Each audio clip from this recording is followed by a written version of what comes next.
번아웃, 스트레스, 우울증, 막 편안함에 너무 젖어 있다 보니까 정신적인 것에도 맞아. 이게 문제가 있다라는 점. 맞아요. 너무 이렇게 지금 편안해진 이 사회가 인간을 따분하지 않게 함으로써 창의성을 잃게 하는 맞아요. 그런 세상이 된 게 아닌가. 올해 좀 불편하게. 올해는 좀 불편하게. 네. 얼마 만에 뵙는 거죠 지금 두 분이? 저희 거의 한 달 만에, 거의 한 달. 4주 만에 보는 것 4주나 같아요. 됐어요? 4주 정도 된 것 아 같은데요. 진짜 그렇구나. 오늘 저희 촬영하는 지금 재경님 집도 뭔가 따뜻한 기운이 돌아요. 아, 햇빛이 더 많이 들어오기 시작했죠. 네. 뭐 하셨어요? 4주 반 동안. 4주 반 동안 네. 저는 이제 그 1년에 한 번씩 어딘가 다른 로컬에 가서 좀 살아보기를 좀 하고 있거든요, 몇 년째. 그래서 이번에는 발리를 다녀왔습니다. 그럼 발리에서도 메인이 아니라 로컬로 가신 거예요? 발리 자체가 일단은 좀 지역이기도 하고요. 발리에서도 이제 정글이랑 자연이 많은 우부 쪽에 조금 있었고 여행객들이 많지 않은 사누르라는 해변 지역이 있어요. 그쪽에 좀 있었고 했어요, 이번에. 어떤 점이 좋으셨어요? 오랜만에 일단 디지털 기기에서 좀 멀어졌었다는 것도 좋았고 늘 이렇게 루틴대로 생활하잖아요, 사실. 이번에는 그냥 전부 다 새로웠던 것 같아요. 책 얘기하려고 했잖아요. 네. 작가님이 추천을 해주셨는데 어떤 책인지 한번 소개 부탁드려도 될까요? 책 소개요. 네. 저는 책을 쓰는 작가니까 항상 출판계에 관심을 갖고 봐요. 온라인 서점의 베스트셀러와 오프라인 서점의 베스트셀러가 재밌게도 조금씩 다 달라요. 조금씩 다 다른데 희한하게 이 책은 다 베스트셀러에 올라가 있더라고요. 그래서 궁금해서 이 책은 읽어봐야겠다라고 생각하고 책을 구입해서 읽기 시작했어요. 읽으면서도 뭐 이렇게 줄을 많이 쳐놓고 네. 그리고 포스트잇을 엄청 많이 붙여놓으셨네요. 네. 메모도 되게 많이 돼 있고. 이렇게 많이 해놓고 읽었어요. 이 책을 티타임에서 하자고 한 이유도 정재경 작가님이 이 책을 너무 여러 번 얘기를 하시는 거예요, 저한테. 진짜 맞아요. 한두 달 사이에 대여섯 번 얘기하셨어요. 꼭 읽어야 된다고. 꼭 읽어야 되고 막 스트레스죠. 이거를 막 지금 그래서 무슨 책이길래 이렇게까지 맞아. 하시지? 그래가지고 이제 네. 궁금해서 저도 읽게 됐죠. 이 작가님이 건강 칼럼을 쓰시는 칼럼니스트인데 할아버지, 아버지, 뭐 삼촌, 조카가 모두 다 알코올 중독자고 감옥을 수시로 들락날락하고. 그렇죠. 그런데 이분은 나는 아니라고 생각했는데 자기도 역시 술을 너무 많이 먹고 있는 거를 각성을 하고서 20대 때. 맞아요. 28살 때. 그래서 반려견을 일단 입양을 했는데 그것만으로도 많이 좋아졌다라고 해요. 걔를 산책을 시켜줘야 되니까. 그러다가 알게 된 사람 중에 한 명이 알래스카를 가보자라고 제안을 해요. 근데 알래스카에 간다라는 의미는 거기는 정말 야생으로 가잖아요.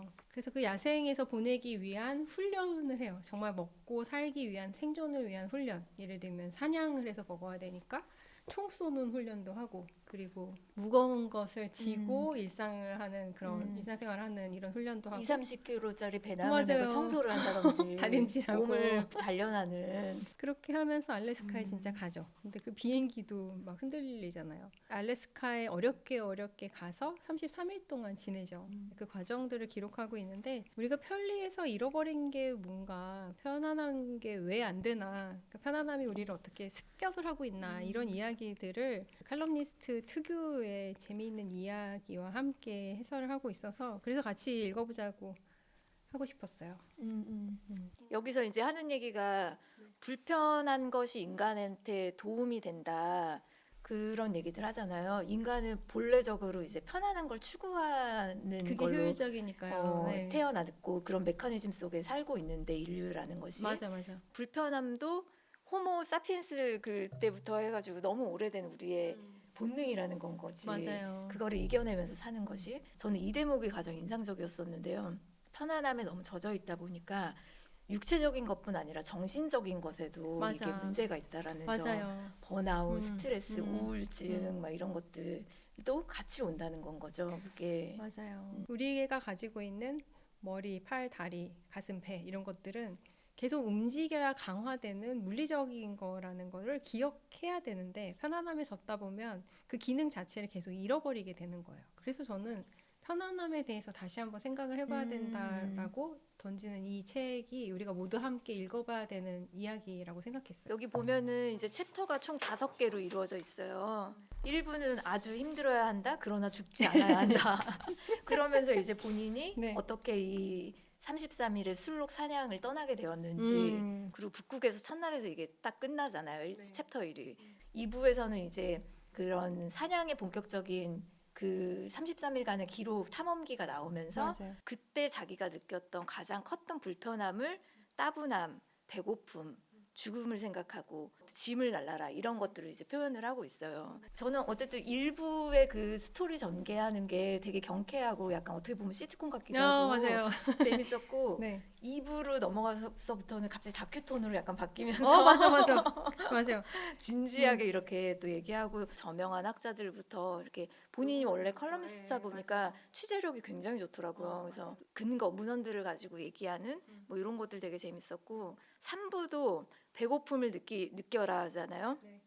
배고픔의 재발견에서 가짜 배고픔과 우리가 진짜 배고픔이 있는데 계속해서 저희는 먹고 하는데 실질적으로 연구 결과에 의하면 20% 정도만 진짜 배고파서 먹는 거라면서요. 약간 먹는 것도 습관처럼 먹는 거 아닐까요? 그것도 그리고 이제 먹는 동안에 이 뇌하고 위가 엄청나게 연결이 돼 있어가지고 그 공복인 상태에서 나오는 무슨 호르몬이 있대요. 그 호르몬이 이제 스트레스 호르몬 같은 코르티솔 막 이런 거 아드레날린 네. 막 이런 거를 분출을 하고 네. 그래서 또 먹게 되고 배고프다 보면은 그게 지방부터 먼저 연소를 시키잖아요. 축적된 것 중에 죽어있던 세포나 뭐 이렇게 좀 손상된 세포 같은 게 먼저 정리가 되기 때문에 몸에는 결국 건강하게 된다라는 그런 얘기들도 좋았던 것 같고. 그리고 저는 그 짐을 날라라라는 게 네. 너무 재미있었어요. 그러셨어요? 네. 그 무거운 것을 들을 일이 사실 현대에는 별로 없잖아요. 지금은 새벽 배송으로 내가 필요한 것들은 다 받아볼 수 문 앞으로 있으니까. 다 오고. 그렇죠. 그래서 저는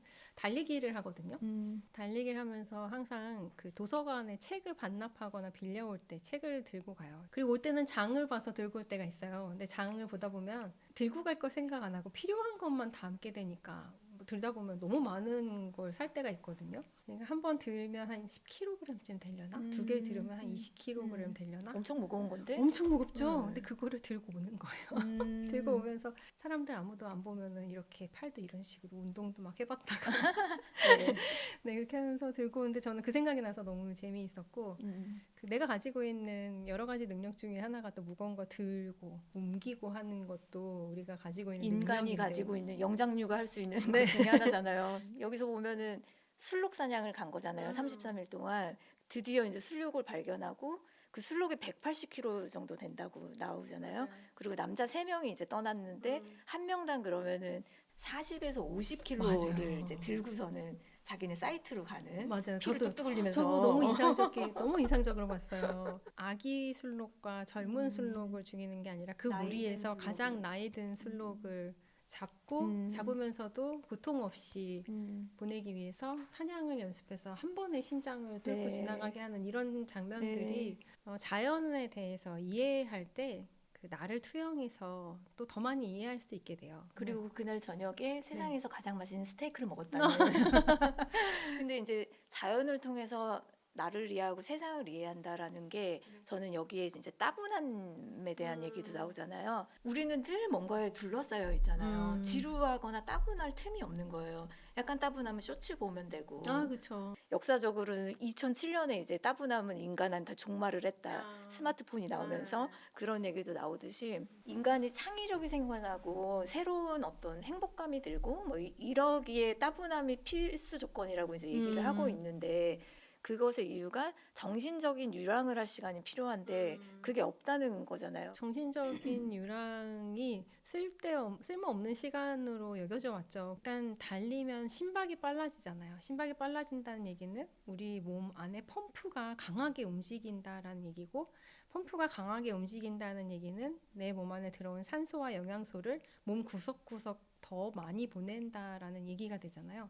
그래서 달리다 보면 전혀 생각하지 못했던 어떤 아이디어들이 막 떠오르는 순간들이 있는데 그 순간들을 멈춰서 기록해 놓지 않으면 다 비눗방울처럼 터져서 다시 안 오더라고요. 그래서 자연이 우리 삶에 너무 필요하다. 그리고 우리 몸은 계속 불편해야 창의성을 더 많이 꺼내서 쓸 수 있구나. 너무 이렇게 지금 편안해진 이 사회가 인간을 따분하지 않게 함으로써 창의성을 잃게 하는 맞아요. 그런 세상이 된 게 아닌가. 얼마 전부터는 엄마가 경동시장에 가시는 걸 좋아하시거든요. 그래서 엄마랑 같이 시장에 따라다녀 보면 엄마가 가지고 있는 야생성이 있어요. 저는 잃어버린 것 어머니의 같거든요. 야생성? 네. 예를 들면 뭐 그 흥정을 한다거나 그리고 어떤 게 좋은 건지 잘 모르니까 그냥 있는 걸 사거든요. 근데 엄마는 어떤 게 좋은 건지 아시니까 이거 말고 뒤에 있는 냉장고에 있는 거 그거 있잖아요. 그걸 좀 꺼내 오세요.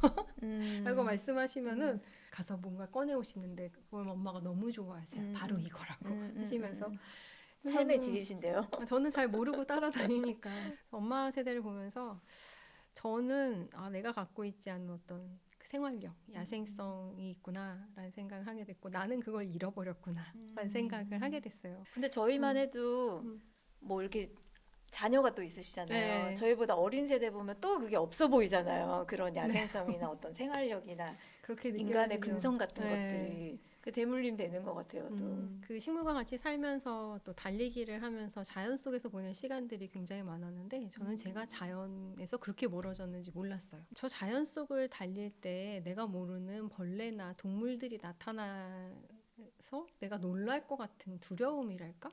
계속 달리면서 정말 나타나요. 너구리도 나타나고 뱀도 나타나고 고라니를 본 적도 도심에서요? 있고. 도심에서. 진짜? 네, 진짜. 어디를 달리시는 거예요? 여기 저희 동네에 달리는데 네, 백로도 있고 뭐 황새도 있고 백로 황새는 네. 있을 수 있다. 네, 그 동물들을 볼 때 처음에는 두렵고 무섭게 느껴졌지만 계속 달리면서 곁에 가까이 하니까 거리가 가까워져서 내가 해코지하지 않으면 내가 억한 심정으로 공격하지 않으면 그들도 나를 공격하지 않는다라는 사실을 배워가는 것 같아요. 그러니까 지금은 뱀이 보여도 예전처럼 그렇게 소스라치게 놀라거나 하진 않아요. 그냥 가만히 계속 기다려요. 멀어져서 두렵고 하는 것들이 분명히 나에게도 있었구나라는 생각을 하게 됐어요.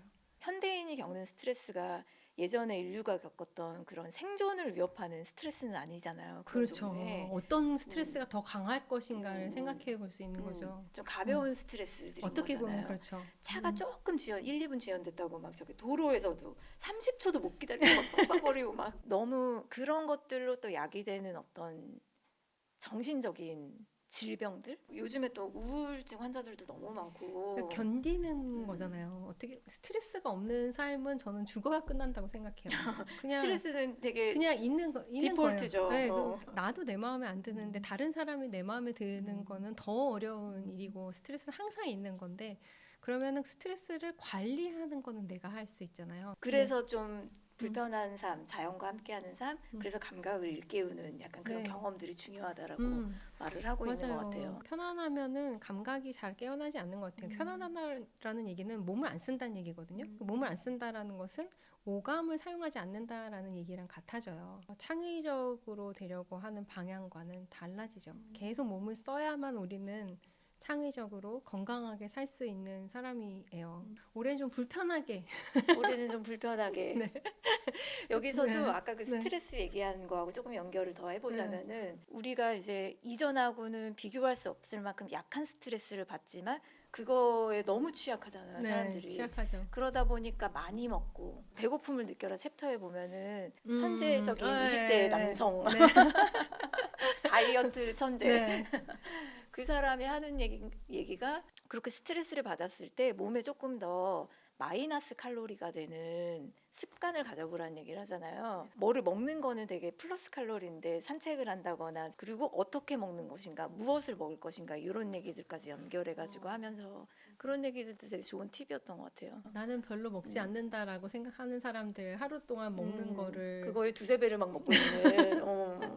그래서 결국은 이제 여기서 나오는 컴포트 존, 컴포트 푸드 막 이런 얘기들 나오는데 너무 안전하게만 살던 어떤 패턴을 좀 깨볼 필요가 있다. 감각을 깨울 필요가 있다. 불편할 필요가 충분히 있다. 더 건강해지려면. 결국은 이 모든 여정을 통해서 이 마이클 이스턴이 한 얘기가 결국은 어떻게 하면 더 쉽게 살지에 대한 걸 배웠다라는 얘기를 하잖아요. 그 부분도 되게 좋았던 결말이었던 것 같아요. 너무 좋은 책이고 저도 식물과 제가 겪어오고 공부한 이야기에 대해서 이런 책을 써보고 싶다라는 생각을 하게 되는 엄청난 공부와 그게 필요한 조사가 필요한. 그러면 이 책을 네. 어떤 분한테 소개해주고 추천해주면 좋겠다라고 생각을 하시나요? 저는 일단 제가 읽으면서 좋았던 것 그대로 제가 되게 예민하고 스트레스에 취약하고 약간 그런 성격이거든요. 이었었거든요. 이제부터 바뀔 거니까. 작은 거에도 너무 예민한 사람들이 많아요. 근데 그것이 결국에는 불편하면 굉장히 이게 약하다는 소린 거고 이 불편함이 무엇인지 본질에 대해서 조금 알게 되면 좀 편안해지지 않을까 더. 너무 예민하셔서 스트레스가 많으신 분들한테 좀 추천하고 싶었어요. 저는 읽을지 모르겠지만 스마트폰을 많이 보고 있는 고등학생? 중학생? 너무 어렵다 그들에게는. 그런 친구들과 읽고 싶네요. 네. 요즘 막 도전에 대해 두려움을 느끼는 학생들이 되게 많잖아요. 그 학생들한테 좀 해줄 수 있는 얘기가 좀 있을까요? 책에서도 육체적인 어떤 힘듦, 시련 이런 거에 대해서 얘기하면서 예전에 이제 부족들한테는 자연을 무대로 한 통가 의례들이 있었다고 소개가 되더라고요. 네, 그중에 한 사례가 네덜란드에서 네덜란드 부모들은 갑자기 아이들을 숲속 깊은 곳에 데려다 놓고 집을 찾아와라 이렇게 이야기를 한다고 해요. 근데 저희가 듣기에도 이런 이야기는 들어보지 못한 이야기이긴 한데 저희 아빠가 중학교 때 얘기를 해주셨던 기억이 있어요. 중학교 때 나는 이대로 살면 너무 나약하다라는 생각을 갑자기 하시고서 공동묘지에 깜깜한 밤에 혼자 갔다 오신 이야기를 들려주셨어요. 그런데 엄청난 그날 기백이시는데요. 그러게요. 그래서 그날 갔다 온 다음에 세상을 바라보는 시각이 달라졌다라는 이야기 들려주셨던 적이 있는데 그런 통과 의례랄까요? 안 해본 무서운 일을 경험하고 이겨내보는 작은 경험들 두려움을 물리치는데 큰 도움이 될 것 같아요. 어떠세요? 책에서도 보면은 예를 드는 게 이제 너무 옛날 먼 옛날 얘기긴 한데 6만 5천 년 동안 섬에 살아온 뭐 오스트레일리아 부족들은 6개월 동안 오지에 가가지고 청년들이 생활해서 뭐 삶의 기술을 배우고 살아남고 뭐 이런 것도 있었다고 하고 그런 사례들을 인용하면서 엘리엇 박사라는 분을 얘기를 하면서 이런 통과 의례들이 네 자신 안에 있는 잠재력을 일깨워봐라라는 메시지였다고 얘기를 하거든요. 이 뒤를 이어가지고 이제 단련이라는 개념의 얘기가 나와요. 그게 되게 좋았었는데 이게 이제 기존하고 비슷하게 부정적이고 힘든 대상에 완전하게 압도당하는 거는 좋지 않다라고 얘기를 하지만 그거하고 다른 점은 완벽하게 보호받는 것 또한 최선이 아니다라는 맞아요. 그런 얘기거든요. 그래서 최적의 정신적이고 육체적인 그런 안녕의 상태를 누리기 위해서는 적절한 육체적인 실현이 필요하다. 미국에서도 그 어떤 육아라고 하죠? 갑자기 단어가 생각이 안 나. 헬리콥터요. 네. 모든 거를 다 제거해주는 고통에 대해서 음. 그런 육아들을 통해서 너무 편하게만 너무 이게 보호와 안락 속에서만 살아가잖아요 아이들이. 그래서 좋은 점도 있지만 약해지는 것 같기도 해요. 네. 시련은 어떻게 보면 나를 단련하는 그런 과정이죠. 맞아요. 너무 편안하다면 일부러라도 그런 시련을 찾아 나설 그럴 필요까지는 없다 생각할 수 있지만 그게 인간이라는 동물을 성장하게 해주는 것 같아요. 그러니까 혹시 지금 시련에 처해 계신 분이라면 힘들어 죽겠다 생각하시기보다 내가 지금 강해지고 있구나 라고 생각해 보시는 발상의 전환도 필요할 것 같습니다. 알래스카를 갈 수 없으니까 두 분이 뭐 따분함을 꼭 느끼고 싶을 때 갈 수 있는 뭐 주변에 뭐 비밀 아지트나 뭐 숲이라던가 이런 것들이 있는지. 저는 동네 뒷산도 충분하다고 생각이 들어요. 동네 뒷산만 가봐도 사람이 정말 없거든요. 고요하게 그 숲의 향기와 또 새소리, 벌레 소리, 정체 모를 어떤 동물의 소리 이런 것들을 느끼실 수 있어서 그냥 동네 뒷산을 올라보세요 라고 말씀드리고 싶네요. 저도 가깝게는 동네 뒷산 많이 가고요.